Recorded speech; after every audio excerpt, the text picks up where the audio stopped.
కారాజు మట్టి బొమ్మ పట్టుదలే ఉంటే కాగలడు మరో బ్రహ్మ. కృషి ఉంటే మనుషులు ఋషులవుతారు, మహాపురుషులవుతారు.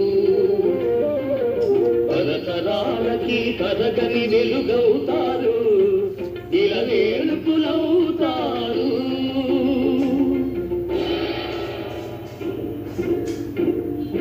అడుగో అతడే వాల్మీకి, బ్రతుకు వేట అతనికి, అతి భయంకరుడు యమకింకరుడు అడవి జంతువుల కాలికి.